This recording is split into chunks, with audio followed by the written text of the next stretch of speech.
नमस्कार मित्रांनो, मुख्यमंत्री माझी लाडकी बहीण योजनेमध्ये जर तुमच्या कुटुंबातील एखादी महिला लाभ घेत असेल किंवा तुम्ही स्वतः लाडकी बहीण योजनेअंतर्गत लाभ घेत असाल तर तुमच्यासाठी हे एक महत्त्वपूर्ण अपडेट आहे।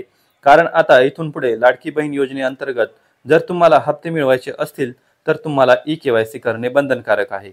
जर तुम्ही केवायसी नाही केलीत तर इथून पुढे तुम्हाला पैसे मिळणार नाहीत किंवा हप्ते मिळणार नाहीत। आता कोणत्या ठिकाणी आपल्याला केवायसी करता येणार आहे, काय अपडेट राज्य सरकारच्या माध्यमातून देण्यात आलेले आहे, पूर्ण प्रूफ तुम्हाला या व्हिडिओच्या माध्यमातून मी दाखवणार आहे। त्यासाठी नक्की हा व्हिडिओ शेवटपर्यंत पहा। तर चॅनलवरती पहिल्यांदाच आला असाल तर चॅनलला सबस्क्राइब करून ठेवा।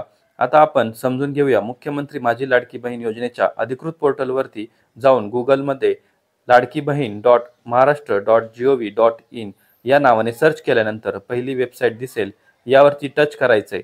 टच केल्यानंतर बघा मुख्यमंत्री माझी लाडकी बहीण योजनेचा हा अधिकृत पोर्टल ओपन झालेला दिसेल।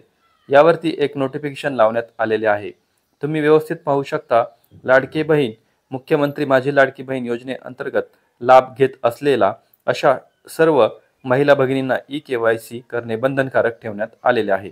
व्यवस्थित समजून घ्या। बघा मुख्यमंत्री माझी लाडकी बहीण योजनेचे लाभार्थी ई-केवायसी प्रक्रिया पूर्ण करण्यासाठी येथे क्लिक करा असं ऑप्शन या ठिकाणी देण्यात आलेले आहे। ज्याने इथून केवायसी केलेली नाही अशा महिला लाभार्थ्यांना इथून पुढे हप्ता मिळणार नाही, स्पष्टपणे या ठिकाणी नमूद करण्यात आलेले आहे। म्हणजे ई-केवायसी बंधनकारक आहे। यावरती टच करून पाहूया। आता सध्या ई-केवायसी करण्याची प्रोसेस राज्य सरकारच्या माध्यमातून सुरू करण्यात आली नाही, म्हणजे येणारा हप्ता तुमच्या खात्यामध्ये येईल, परंतु इथून पुढे सलग हप्ते तुमच्या खात्यावरती पाहिजे असतील तर केवायसी करणे बंधनकारक आहे।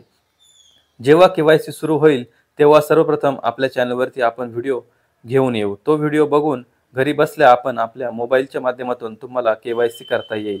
त्यासाठी जर चॅनलवरती तुम्ही पहिल्यांदाच आला असाल तर चॅनलला सबस्क्राइब करून ठेवा आणि बेल नोटिफिकेशनला ऑन करा, म्हणजे सर्वप्रथम जेव्हा आपण व्हिडिओ बनवू तेव्हा सर्वप्रथम तुम्हाला तो व्हिडिओ मिळेल आणि घरी बसल्या आपल्याला मोबाईलच्या माध्यमातून तुम्ही केवायसी करू घ्याल। अशी महत्त्वपूर्ण ही माहिती आहे। जास्तीत जास्त मित्रांपर्यंत नक्की शेअर करा। धन्यवाद।